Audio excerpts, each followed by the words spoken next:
Ele é rei, antes de tudo, porque ele é o filho unigênito do Pai. Santo Inácio de Antioquia.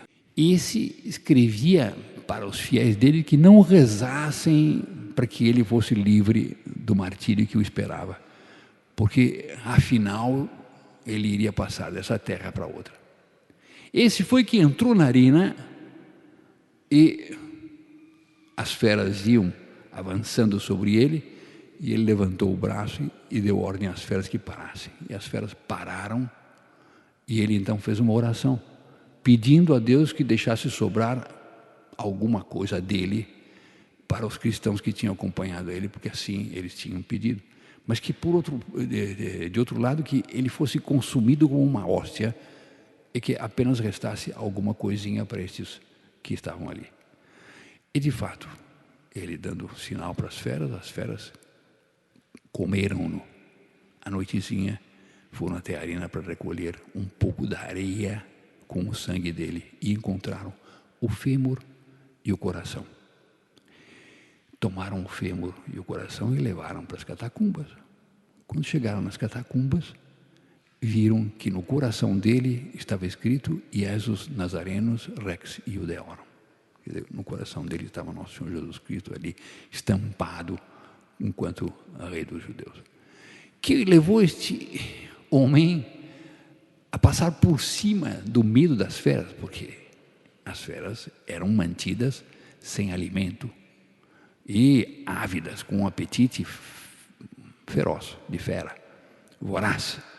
Soltavam as feras, não sobrava nada. O que levou este homem a não temer que as feras o deglutissem? Essa alegria. Pois essa alegria é apenas uma pré-figura pálida, esquálida, anímica, perto da alegria que nós vamos ter no céu. E essa alegria que está tomando os apóstolos. Eles aqui, quando Nosso Senhor aparece a eles, nesta pesca milagrosa no Evangelho de hoje, ainda não estão tomados pelo Espírito Santo. O Espírito Santo não desceu sobre eles ainda. Eles estão convivendo com o Nosso Senhor ressurrecto, mas eles ainda estão dentro de uma perspectiva mais humana do que sobrenatural e divina. E assim mesmo nós encontramos esta cena extraordinária, porque vemos eles passando a noite inteira pescando e não conseguindo nada. É a humanidade deles. É o lado humano deles. Eles estão pondo todos os seus esforços, eles estão pondo todas as suas habilidades, são pescadores, sabem onde há peixe, sabem onde não há peixe, sabem a noite que é piscosa, sabem a noite que não, pelo contrário, que não dá. Entretanto, eles julgaram que aquela seria uma noite profícua em matéria de peixes e não encontraram nenhum peixe. E a tristeza deles quando vem um freguês que parecia de boa índole e de bom bolso, e que iria comprar os peixes que ele tivesse encontrado, mas não tinha encontrado peixe nenhum. Moço, tem alguma coisa para comer? Passamos a noite inteira, não conseguimos nada. Pois lancem a rede do lado direito. Tinham que lançar a rede para não perder o freguês. Mas eles já tinham, inclusive, recolhido a rede, já estavam, inclusive com as redes dobradas. Jogam a rede. E são tantos peixes que eles não conseguem puxar a rede. Espanto. E a conclusão é imediata. É o Senhor. São Pedro, que estava com roupas de pescador, veste a túnica social e se lança na água com túnica social. E vai arrumar a Nosso Senhor. E Nosso Senhor ali o que faz? Nosso Senhor dá a eles pão e peixe, pois Nosso Senhor tinha pão e tinha peixe. E ainda pergunta se há peixes que eles tenham trazido, e são 153 peixes. E fica patente o seguinte, que a natureza humana sem a graça não consegue nada. No campo sobrenatural, a natureza humana não é capaz de ter nenhum mérito com o maior esforço que possa fazer. Pode passar a noite inteira fazendo toda espécie de penitência que não adianta nada, sem a graça nada. Basta ouvir a voz de Nosso Senhor e basta unir-se a Nosso Senhor que os resultados são estupendos. E foi o que aconteceu com esta pesca, porque a partir do momento em que eles obedecem e aceitam o que Nosso Senhor lhes diz, eles imediatamente recebem peixes em quantidade. Mais ainda, é uma barca só, porque representa bem a igreja. Mas ainda é uma rede que não se rompe, porque é Nosso Senhor Jesus Cristo que está tomando conta diretamente dela, com o seu poder infalível e absoluto. Mas ainda, descendo e conversando com eles, Nosso Senhor vai perguntar a São Pedro: Pedro, tu me amas mais que os outros? E vai fazer isto 3 vezes para reparar as 3 negações que São Pedro tinha feito anteriormente.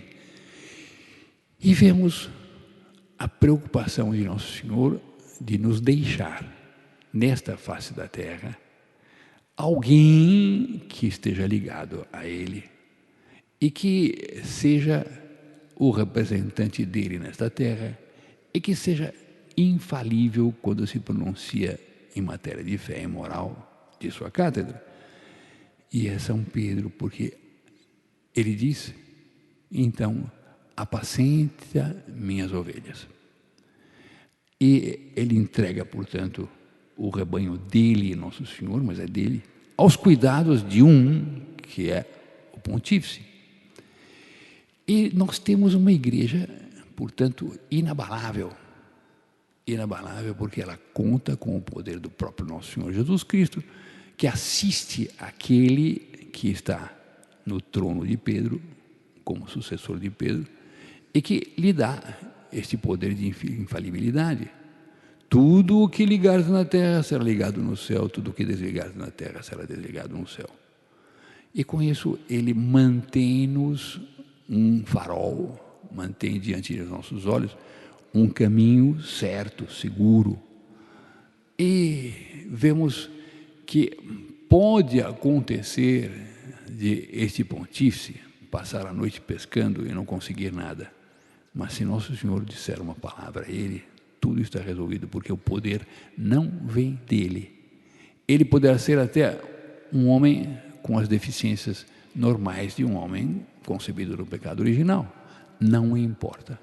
O que importa é que a providência tomou a um para ser este o ponto de referência também de toda a nossa caminhada aqui na Terra, e é quem nos vai dar a luz, quem nos vai dar a palavra, que é infalível e que vai nos manter dentro do rumo verdadeiro.